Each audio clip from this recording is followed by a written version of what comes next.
BCom second year में सबसे important chapter हो जाता है कॉस्ट अकाउंटिंग, क्योंकि ये किसी भी बच्चों को देखने मात्र से समझ में नहीं आता, क्योंकि ऐसा टॉपिक आपने इससे पहले कभी नहीं पढ़ा, ना 11वीं में, ना 12वीं में, ना फर्स्ट ईयर में।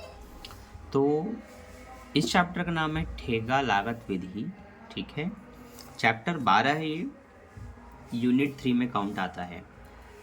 तो इसके अंतर्गत ठेके खाते बनाए जाते हैं जो कॉन्ट्रैक्ट अकाउंट के नाम से जाने जाते हैं, इसलिए कॉन्ट्रैक्ट लिखा गया है। ठीक है, ठेके की लागत इसमें ज्ञात की जाती है। तो ये चैप्टर बहुत इंपॉर्टेंट है, क्योंकि यहाँ से प्रैक्टिकल क्वेश्चन आते हैं। जिन बच्चों से प्रैक्टिकल क्वेश्चन नहीं बनता उनको डरने की कोई बात नहीं है। आप चैनल के अंदर विजिट करके इसके वीडियो देख सकते हैं। मैंने यूनिट 1 यूनिट 2 पर वीडियो डाल दी है। फिर भी आपको डर है कि भाई इतना खास समझ नहीं आ रहा है, तो आप थ्योरी पढ़ सकते हैं। जिन जिन यूनिट में मैंने जितने चैप्टर बताया है उन सभी चैप्टर के आपको थ्योरी पढ़ना पड़ेगा, क्योंकि वो हर साल किसी भी अलग अलग चैप्टर से पूछे जाते हैं। जैसे कि फर्स्ट यूनिट में लगभग 4 चैप्टर है, तो आपको फर्स्ट से लेकर के कम से कम 3 चैप्टर तक की थ्योरी पढ़नी होगी। चौथे चैप्टर या तीसरे चैप्टर से प्रैक्टिकल आता है। तो उसी तरह से सभी में चैप्टर्स में बताते जाता हूँ। अभी हम सीधा ठेका लागत विधि सीखने वाले हैं।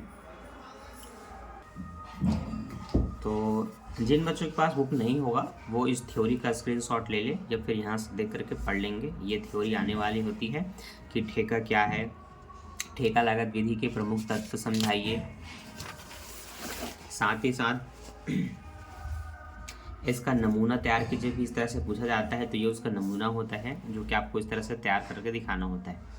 अब एक ठेका लागत विधि में क्या क्या आता है जानेंगे डिटेल से कि इस नमूने से। विवरण राशि इसका सामान्य से कॉलम रहता है। यहाँ पर आप विकलन से स्टार्ट करेंगे, यहाँ पर डेबिट पक्ष या आपका क्रेडिट पक्ष होता है। तो डेबिट में आप ये देखेंगे कितने आपके पास मटेरियल हैं। ठीक है, इसमें से डायरेक्ट मटेरियल जो आपने परचेज किया होगा, इसमें से जितना भी आपने स्टोर इशू किया गया होगा। ठीक है, transfer from other contract to wages, मजदूरी आपने अदर कॉन्ट्रैक्ट के लिए जो भी दिया गया होगा, इसके साथ साथ अदर जो मजदूरी होगा, इन सभी को जोड़ करके एक साथ आपको लिखना है। डायरेक्ट एक्सपेंसेस जो भी हुआ है, इनडायरेक्ट एक्सपेंसेस जो भी हुआ है, वो दोनों यहीं लिखाया जाता है। आगे प्लांट आपके पास है तो डायरेक्ट आप प्लांट लिखेंगे, या फिर cost of specific plant of use exclusively in contract, इसमें से जो भी प्लांट का आप अभी यूज़ कर रहे हैं उनको लिखेंगे। Statement of profit and loss, ठीक है, इसमें सब contract cost of extra work in done, तो कोई भी अलग कार्य करने से या अतिरिक्त कार्य करने से जो भी खर्च होते हैं वो सबको आपको लिखना है। ठीक है, तो कॉन्ट्रैक्ट अकाउंट एक ऐसा है जिसमें जितने की भी सामग्री खरीदा, जितना भी खर्च किया गया, जितनी भी मजदूरी दी गई, इन सभी चीज़ों को यहाँ पर डेबिट साइड में शो करना पड़ता है। इसमें क्रेडिट पक्ष में क्या आता है वो भी जान लो। कुछ कुछ चीज़ें वापसी हो जाती हैं, कुछ कुछ चीज़ों को विक्रय करने से पैसा मिल जाता है, उन चीज़ों को आप यहाँ लिखेंगे। जैसे कि return to supplier, return to store, transfer to other contract sold, कोई भी सोल्ड मतलब विक्रय है ना, इनलैंड। प्लांट में आएगा रिटर्न टू स्टोर, प्लांट की वापसी हो जाती है, सोल्ड भी हो जाता है। इसी तरह से प्रॉफिट एंड लॉस में मटेरियल कॉस्ट और प्लांट लॉस स्टोलन है ना, कोई भी क्षति वति होने से कुछ भी उसमें से प्राप्ति हो जाती है। तो ये कुछ चीज़ें होती हैं जो यहाँ पर इस साइड में आएगा। और स्पष्ट रूप से 2 आधार पर इसको बनाए जाते हैं, एक ठेका पूर्ण होने की दशा में, एक ठेका अपूर्ण होने की दशा में। अब आप यहाँ पर देखेंगे तो सबसे छोटा और सबसे ईजी टॉपिक आपको मिलेगा। ठेका जब पूर्ण होगा तो कितने के मटेरियल रहे, कितने वेजेस रहे, कितना प्लांट और मशीन रहा, कितने अदर एक्सपेंसेस हुए, इन सब को जोड़ के यहाँ लिख देना है। इस तरफ कितना वापसी माल आया, प्लांट में क्या वापसी आया, मटेरियल साइड में जो हमारे साइड होते हैं जहाँ पर हम काम करते हैं वहाँ पर कितने मटेरियल है, कि प्लांट साइड पे कितने प्लांट हैं, कॉन्ट्रैक्ट क्या रहा, और इसमें प्रॉफिट एंड लॉस क्या हुआ। ये दोनों पक्षों को घटाने पर प्रॉफिट है तो इधर, लॉस है तो इधर। सेम चीज़ है अपूर्ण होने की दशा में, कितने मटेरियल्स रहे, कितने वेजेस हुए, कितने प्लांट मशीन है, कितने अदर एक्सपेंसेस है, क्या बैलेंसेस रहा। ठीक है, प्रॉफिट एंड लॉस आपको क्या हुआ है इसमें। उसके बाद वही जो चीज़ें मैंने वहाँ बताया था वही चीज़ यहाँ पर आपको मिलेगा। तो इस तरह से रूल पढ़ते हुए आप आगे बढ़ेंगे। इसमें प्रत्यक्ष श्रम अप्रत्यक्ष श्रम के बारे में अदद वदद सभी बताया जाता है, इसलिए छोटी सी कार्यविधि दी गई है हमारे समझने के लिए। ठीक है, अब मैं आपको डायरेक्ट इसके क्वेश्चन दिखाता हूँ। ये यहाँ पर उदाहरण 1 आप देखिए। उदाहरण 1 में आप देखेंगे निम्नलिखित सूचना से ठेका खाते में आप सामग्री का लेखा कैसे करेंगे बताइए। ठीक है, बताते हैं। स्टोर से प्राप्त हुआ है 40,000 की सामग्री और सीधी खरीदी गई 15,000 की। आदेश के अनुकूल न होने के कारण सभी विक्रेताओं को लौटाई गई है। तो ये रिटर्न होते हैं जो क्रेडिट पक्ष में आते हैं। ये तो आपने सीधी सामग्री खरीदी, ये सब आपको डायरेक्ट प्राप्त हुआ है, ये सब चीज़ें डेबिट साइड लिखी जाती हैं। इसको छोड़िए, आगे बढ़ते हैं। ठेके की सामग्री प्राप्त की 6,000 का और फिर है सामग्री ठेके को हस्तांतरित कर दी गई 3,000 का। सामग्री स्टोर में लौटाई गई 5,000 की। चोरी हो गई 2,000 की। 1,200 रुपये की अग्नि में नष्ट हो गई।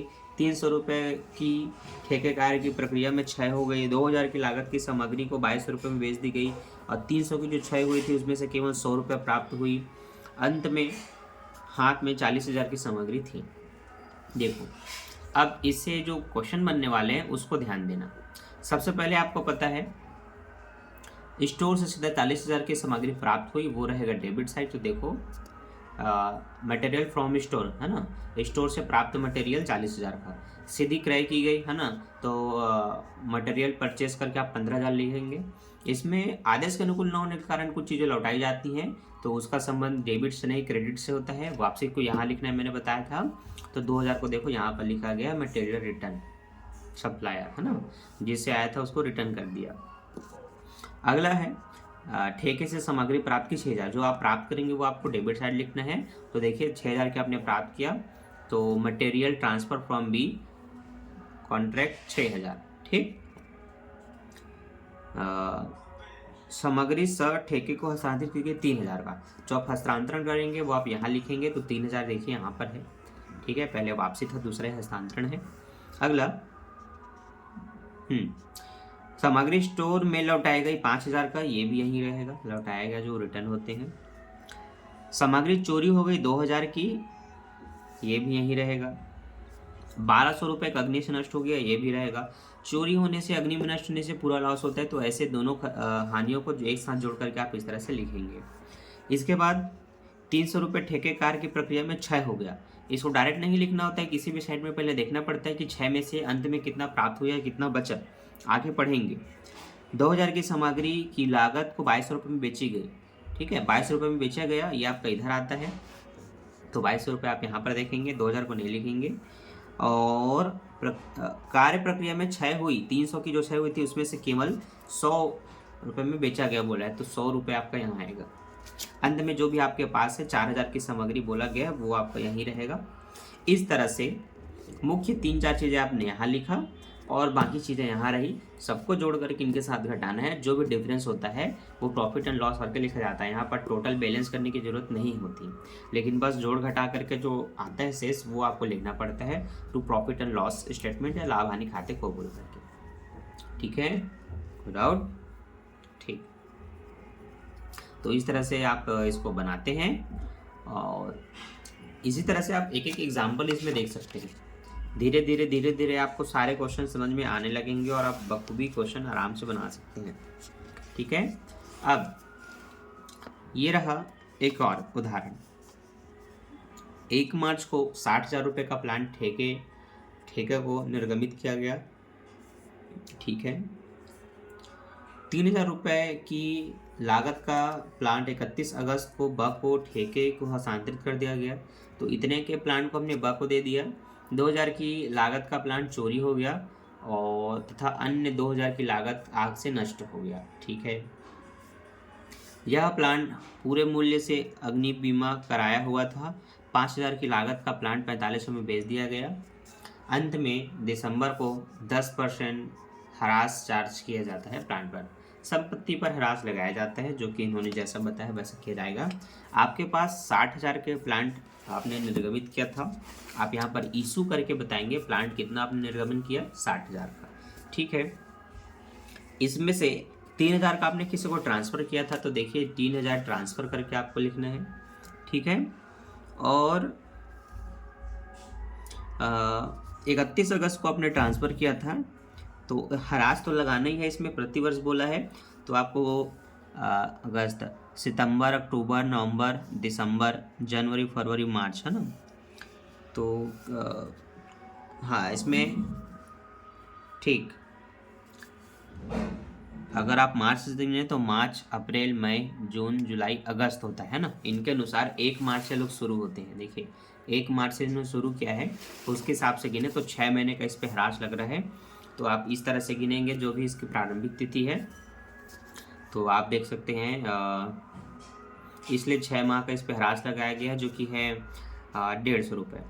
ठीक है, आप 6 महीने का निकालेंगे। देखिए 10% तो इसका 300 होगा, 300 को आधा करेंगे 150 निकल जाएगा।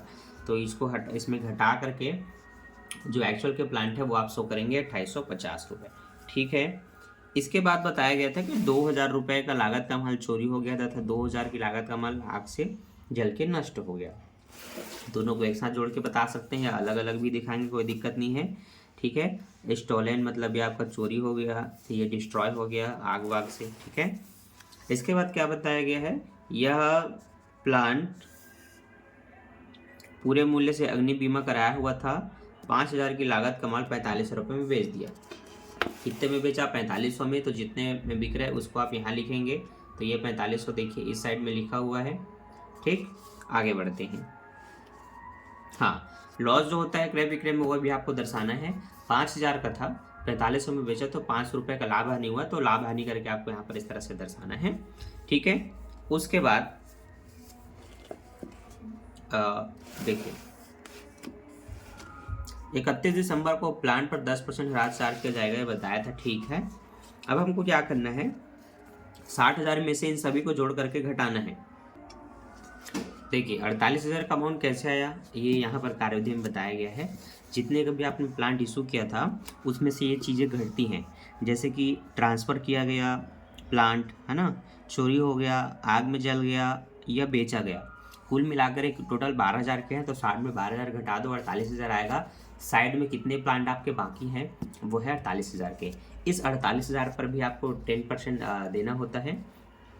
तो इस तरह से 10% इस पर ह्रास निकाला जाएगा, जो कि 4,000 रुपये निकल रहा है। तो इसमें कुछ महीने काउंट किए गए होंगे, कहाँ तक बोले, दिसंबर तक।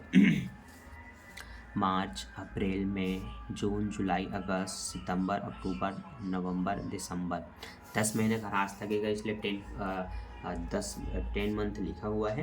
तो 10% निकालेंगे, इतना निकलेगा, और 10/12 भी करेंगे और डिवाइडेड बाई करके आप करेंगे तो 4,000 आपका निकल जाएगा। इस तरह से ये भी आपका कंप्लीट।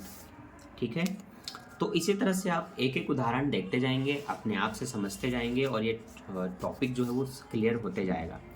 तो मैं मिलता हूँ नेक्स्ट वीडियो में नेक्स्ट टॉपिक के साथ। अभी के लिए बाय, थैंक्स फॉर वॉचिंग। इस पर कंटिन्यू वीडियो आते रहेंगी, आपके सारे डाउट क्लियर किए जाएंगे और एक समय ऐसे आएगा आपसे सारे क्वेश्चन खुद ब खुद बनने लगेंगे।